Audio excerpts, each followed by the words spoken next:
Hello students, मैं सुजीत आप सभी का अपने चैनल पढ़ाई हेल्पर पर स्वागत करता हूं। और स्टूडेंट, आज की इस वीडियो में हम लोग क्लास 10 सीबीएसई बोर्ड का लाइट चैप्टर का most important previous year question को कवर करेंगे इस वीडियो में। यानी जितने भी अभी तक प्रीवियस ईयर क्वेश्चन जो आए हैं, जो शॉर्ट क्वेश्चन हैं, उनको हम लोग इस वीडियो में कवर करेंगे। ठीक ना, तो चलिए देर न करते हम आज की इस वीडियो को स्टार्ट करते हैं। इससे पहले ऑलरेडी हमने केमिस्ट्री के पांचों चैप्टर को कवर कर दिया है, जिसका लिंक इस वीडियो को डिस्क्रिप्शन बॉक्स में, आप वहां से जाके उन सारे चैप्टर्स को देख सकते हैं। ठीक ना, आपका किसी प्रकार का कोई भी सजेशन हो, वीडियो को कमेंट सेक्शन में कमेंट कीजिए। ठीक ना, चलिए देर न करते हुए हम क्वेश्चन की तरफ बढ़ते हैं। देखिए स्क्रीन पे आपके सामने जो फर्स्ट क्वेश्चन में इन्होंने क्या पूछा था। हाँ, तो देखिए क्वेश्चन नंबर फर्स्ट में क्या पूछा था इन्होंने। बोला है define the term principal axis of spherical mirror. ये 2017 में पूछा हुआ सवाल है, 1 मार्क्स का। तो आपसे क्या पूछा है, आपको प्रिंसिपल एक्सिस को क्या करना है, डिफाइन करना है कि स्फेरिकल मिरर का। तो आपको पता है कि स्फेरिकल मिरर क्या होता है। जैसे ये हमारा एक कनकेव मिरर हो गया, ठीक ना, कनकेव मिरर है। और इसका ये क्या होता है, पोल होता है। इसकी पोल को सेंटर ऑफ कर्वेचर से जो मिलाने वाली लाइन होती है, जो इन दोनों से होते हुए पास होती है, इसको आप क्या कहते हो, प्रिंसिपल एक्सिस। क्या कहते हो, प्रिंसिपल एक्सिस। इसी लाइन को कहा जाता है principal axis. How you define it. तो लिखोगे principal axis of a spherical mirror is the line joining the pole, ठीक ना, ये पोल and the center of curvature of a spherical mirror। ठीक ना, प्रिंसिपल एक्सिस क्या होता है, ये किसी भी स्फेरिकल मिरर के पोल और सेंटर ऑफ कर्वेचर को जोड़ने वाली जो लाइन होती है, उसी को हम लोग कहते हैं प्रिंसिपल एक्सिस। ठीक ना, तो आप इसको बहुत अच्छे से याद कर लो, ये बहुत ज्यादा इंपॉर्टेंट है। ठीक ना, अगला जो क्वेश्चन है, क्वेश्चन नंबर 2, इसमें आपसे right 2 different use of concave mirror. आपसे क्या बोला गया है, कनकेव मिरर के 2 यूज बताने हैं। तो आप बता सकते हो, जो टॉर्च होता है वहां पे भी हम लोग कनकेव मिरर यूज करते हैं। जो जितने भी व्हीकल्स होती हैं, जिनकी आगे की जो लाइट होती है, ठीक है, देखते हो ना, उसको हम लोग फोकस कर सकते हैं। चाहे तो सीधे बीम फेंक सकते हैं, चाहे तो एक ही बार इकट्ठा कर सकते हैं, चाहे फैला सकते हैं। तो ऐसी प्रॉपर्टी किस मिरर की होती है, कनकेव मिरर की होती है। तो हेडलाइट ऑफ द व्हीकल्स वहां पे भी यूज किया जाता है। डेंटिस्ट इसको यूज करता है क्योंकि ये जो कनकेव मिरर है ना, लार्जर इमेज भी बनाता है, स्मॉलर भी बनाता है। ठीक ना, तो डेंटिस्ट दांत को एग्जामिन करने के लिए डॉक्टर द्वारा भी यूज किया जाता है। चौथा, सर्च लाइट, जो लाइट हम लोग यूज करते हैं ना, उसमें भी क्या किया जाता है, आपको इसको यूज, सर्च लाइट में भी इसको क्या किया जाता है, यूज किया जाता है। ठीक ना, तो ये सारे जो आपके यूज है किसके, कनकेव मिरर के। किसके यूज है, कनकेव मिरर के। ठीक ना, आगे हम लोग बढ़ते हैं नेक्स्ट क्वेश्चन की तरफ। नेक्स्ट क्वेश्चन देखिए।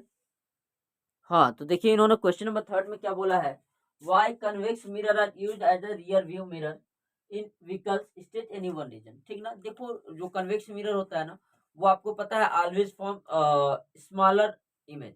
ऑब्जेक्ट से हरदम क्या करता है, छोटा बनाता है इमेज को। और क्या करता है, बहुत ज्यादा पार्ट कवर करता है, वाइडर पार्ट कवर करता है अपने पीछे का, यानी बहुत दूर तक की वस्तुओं को क्या करता है, कवर करता है, क्योंकि छोटी छोटी इमेज बनाता है। तो आप इसको लिखो कैसे, convex mirror used in vehicles for rear view because this mirror cover wider area। ये क्या करता है, वाइडर एरिया कवर करता है। एंड फॉर्म्ड स्मॉलर इमेज, और छोटी छोटी इमेज बनाता है। इसलिए हम इसको क्या करते हैं, फॉर रियर व्यू मिरर इसको यूज किया जाता है। ठीक ना, देखिए क्वेश्चन नंबर 4 स्क्रीन पे आपके सामने। हाँ, देखिए क्वेश्चन नंबर 4 में इन्होंने क्या बोला है, explain the term of lateral inversion. आपको क्या बताना है, लेटरल इन्वर्जन टर्म को क्या करना है, एक्सप्लेन करना है।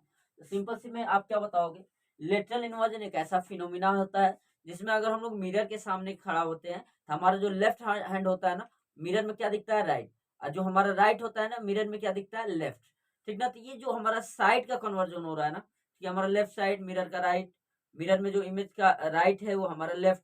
तो ये जो कन्वर्जन ऑफ साइड्स हो रहे हैं ना, इसी को आप क्या कहते हो, लेटरल इन्वर्जन। आप इसको डिफाइन कैसे करोगे, if an object is placed in a front of plane mirror, then the right side of object appear left side of image.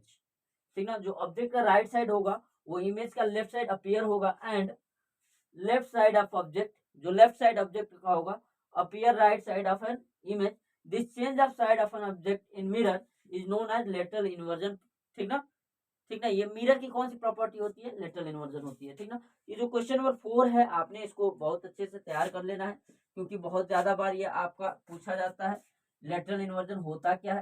ठीक ना, आपको एमसीक्यू में भी दे सकता है, लेटरल इन्वर्जन कुछ कंसेप्ट दे देगा।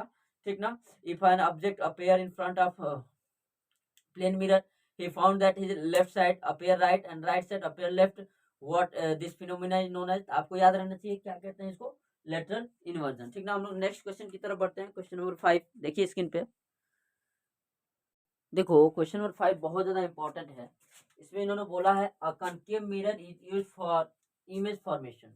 हम लोग यूज कर रहे हैं कनकेव मिरर की, यूज कर रहे हैं इमेज फॉर्मेशन में फॉर डिफरेंट पोजीशन, अलग अलग पोजीशन के लिए of the object. What inference can be drawn about the following when an object is placed at a distance 10 centimeter from the pole of a concave mirror, a focal length 15 centimetre. माने हमारे पास एक concave mirror है जिसका focal length कितना है, जैसे हमारे पास ये कनकेव मिरर है, कनकेव मिरर है, बाहर से पॉलिश्ड है, इसका ये पोल है और ये जो फोकस है, इसकी ये जो दूरी है कितनी है, 15 सेंटीमीटर है 15। और हमने ऑब्जेक्ट को कितने दूरी पर रखनी है, 10 सेंटीमीटर पर रखना है। तो मान लेते हैं हम लोग ऑब्जेक्ट यहाँ पे अगर रख दिए 10 सेंटीमीटर पे, 10 सेंटीमीटर रख दिए, तो अब हमें बताना है कि जो हमारी इमेज बनेगी, यानी जो हमारी इमेज बनेगी वो कैसी बनेगी। ठीक ना, हमारी इमेज बनेगी कैसी बनेगी। पहला में पूछा है position of the image, image कहाँ बनेगी। सबसे पहले देखो जब यहाँ से ये लाइट रे यहाँ पे पड़ेगी, ये कहाँ भाग जाएगी, सीधे ये लॉ ऑफ रिफ्लेक्शन फॉलो करेगा, आई इक्वल टू आर। जितना एंगल ऑफ इंसिडेंस होगा उतना ही एंगल ऑफ रिफ्लेक्शन होगा। ठीक ना, और दूसरा देखो ये फोकल है तो कहीं ना कहीं इधर सेंटर ऑफ कर्वेचर होगा। आपको पता है जब रे हमारा सेंटर ऑफ कर्वेचर से पास होती है, गुजरती है इंसिडेंस रे, तो वो फिर उसी पे क्या आती है, पुनः वापस आती है। तो देखो ये रे कभी मिलती हुई दिखेंगी, कभी मिलते हुए तो दिखेंगी नहीं। ऐसा लग रहा है कि ये दोनों क्या होती जा रही है, ब्रॉड होती जा रही है, चौड़ी होती जा रही है। तो जब भी ऑब्जेक्ट जो हमारा फोकल के अंदर और पोल और फोकस के बीच में होता है कहीं, तो जो हमारी इमेज बनती है ना, वो मिरर के किधर बनती है, मिरर के पीछे बनती है, बिहाइंड द मिरर। इधर हमारी मिरर बनेगी, ऐसा हम लोग सोचेंगे। इनको जबरदस्ती खींच के क्या करना पड़ेगा, मिलाना पड़ेगा, क्योंकि ये बाहर इधर कहीं नहीं सोच पाओगे कहीं मिलने को, देख रहे हो ना दूर जाती हुई है। इस केस में जो पोजीशन ऑफ इमेज है ना, क्या लिखोगे, बिहाइंड द मिरर। कहाँ बन रही है, बिहाइंड द मिरर, मिरर के पीछे हमारी इमेज बन रही है। दूसरा पूछा है साइज ऑफ द इमेज। देखो ऑब्जेक्ट इतना छोटा है, इमेज हमारी क्या बन रही है, बहुत बड़ी बन रही है, लार्जर देन ऑब्जेक्ट। क्या बन रही है, लार्जर देन ऑब्जेक्ट। अब देखो तीसरा में क्या पूछा है, नेचर ऑफ द इमेज। अगर देखो जब ये दोनों ले रिफ्लेक्ट होके अगर कहीं मिलती, कट करती, तब हमारी रियल इमेज बनती। लेकिन कहीं पे एक्चुअल रिफ्लेक्टेड रे कहीं मिल नहीं रही है। हम बस ऐसा अनुमान लगा रहे हैं कि अगर ये आगे कहीं नहीं मिल रही है तो पीछे कहीं मिलती होंगी। इस केस में जो हमारी इमेज बनती है क्या बनती है, वर्चुअल, वर्चुअल इमेज बनी है। एंड क्या है, वर्चुअल भी है, एंड क्या है, इरेक्ट है। इरेक्ट का मतलब, इरेक्ट का मतलब सीधी है, वर्चुअल एंड इरेक्ट। ठीक ना, तो जो क्वेश्चन नंबर 5 था बहुत ज्यादा इंपॉर्टेंट था, और ऐसे ही क्वेश्चन आपके बोर्ड एग्जाम में पूछे जाते हैं। इस क्वेश्चन को काफी अच्छे से आपको क्या करना है, तैयार करना है। ठीक ना, इस टाइप के क्वेश्चन ही आपसे एग्जाम में पूछे जाएंगे। हम लोग बढ़ते हैं क्वेश्चन नंबर 6 की तरफ। क्वेश्चन नंबर 6 देखिए स्क्रीन पे। हाँ तो देखिए क्वेश्चन नंबर 6 में इन्होंने क्या पूछा था, बहुत ज्यादा इंपॉर्टेंट क्वेश्चन है। ठीक ना, ये आपसे बहुत इस बार भी ये क्वेश्चन पूछा जा सकता है। List 4 characteristics of image form by a plane mirror. एक प्लेन मिरर जो इमेज बनाता है उसकी 4 कैरेक्टरिस्टिक्स आपको क्या करनी है, लिखनी है। पहला दिया है size of image is always equal to size of the object. जब हम प्लेन मिरर के सामने खड़े होते हैं, जितना हमारा साइज होता है ना, उतने साइज का हमारी क्या बनती है, इमेज इसके अंदर बनती है। ठीक ना, size of object equal to size of image. आपको पता है, ये तो सबको पता है, जितना बड़ा साइज होता है हमारा उतना ही बड़ा क्या करता है, हमारी इमेज बनती है प्लेन मिरर में। दूसरा क्वेश्चन में क्या बोला है, दूसरा ऑप्शन में image form by plane mirror is always virtual and erect. ठीक ना, वो वर्चुअल होती है। ठीक ना, वो तो रियल इमेज होती नहीं है, क्योंकि प्लेन मिरर पे जब हमारी मान लो इंसिडेंस रे गई, ठीक ना, मान लो हम यहाँ से कोई है, मान लो यहाँ से हमारी इंसिडेंस रे यहाँ पड़ी, ये इधर भाग जाएगी, मान लो यहाँ से ये पड़ी इधर भाग जाएगी, तो कभी रिफ्लेक्ट होने के बाद मिलेंगी नहीं। फिर हम लोग इन दोनों को कहाँ मिलाते हैं, पीछे कहीं इधर मिलाते हैं, तो जहाँ पे मिलेगी वहां पे इसकी इमेज बनेगी। ठीक ना, तो ये वर्चुअल बनेगी। इसके साथ साथ इरेक्ट बनेगी। इरेक्ट का मतलब सीधे सीधी बनेगी, ठीक ना, वर्चुअल एंड इरेक्ट, ठीक ना। ऑप्शन नंबर थर्ड में इन्होंने क्या लिखा है, image form by plane mirror is laterally inverted. आपको पता है लैटरली इन्वर्टेड, लेफ्ट का राइट, राइट का लेफ्ट, ये किसकी प्रॉपर्टी होती है, आपकी प्लेन मिरर की।